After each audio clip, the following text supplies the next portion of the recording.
Well, good morning. I'm Brian Reagan. This is Tyler Kelly. And we come to you this morning from Matthew chapter 8. And Tyler, if you'll read verses 33 and 34. And those who kept them fled, and they went away into the city and told everything, including what had happened to the demon-possessed men. And behold, the whole city came out to meet Jesus, and when they saw him, they begged him to depart from their region. All right.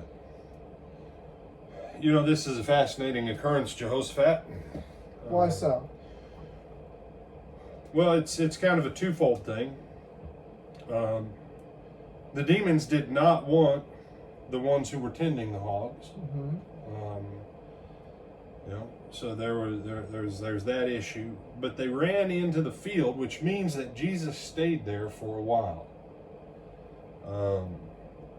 But look at what happened there in verse 34. Mm-hmm.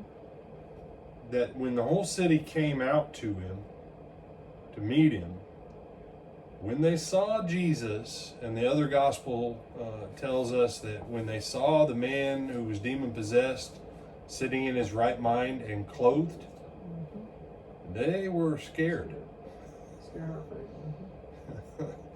And they asked Jesus, please leave and don't ever come back.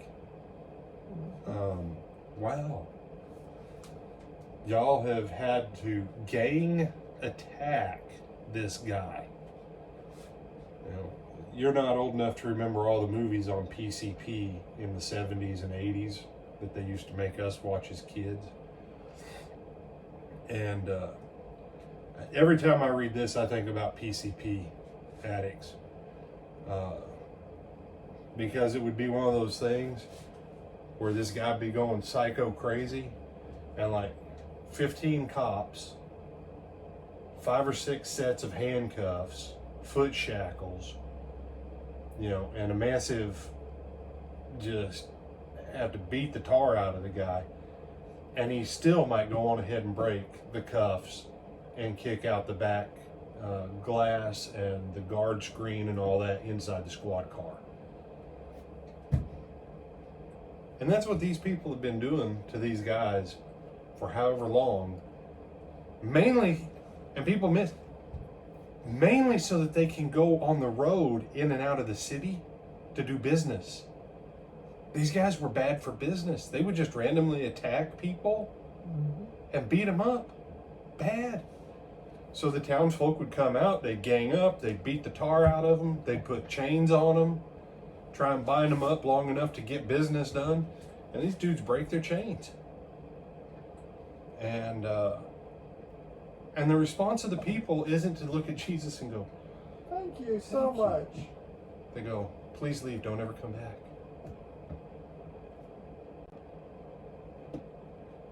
I mean, were the people there so bad that the demons were like, yeah, no, we'd rather have pigs? I don't know. I'm beginning to wonder. I don't know. This is one of very few times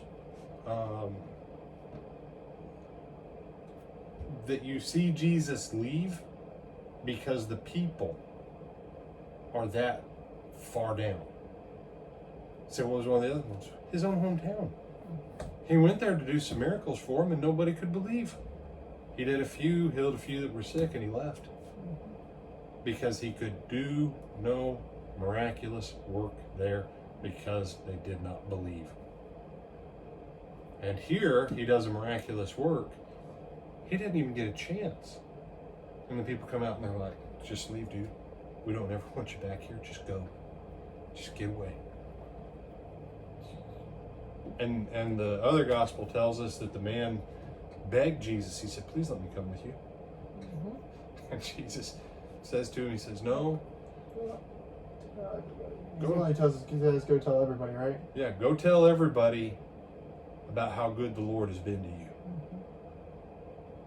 And unlike most of the other people, that's exactly what Jesus said. Yeah, this is one of the few guys who actually does what Jesus told him to do. And he said, no, we really don't see Jesus ever going back into that city and that region. He may have gone on the shore a couple times, but as far as actually going in and onto the main road to the city and stuff, he never comes back. But this guy, he sows the gospel so that by the time the gospel comes, this area has been being prepped for 2.5, 3 years. So, just, some of you, no, this is why sermons sometimes takes 30, 40 minutes. There's a lot here to, I think we've had, 4 or 5 sessions on this one?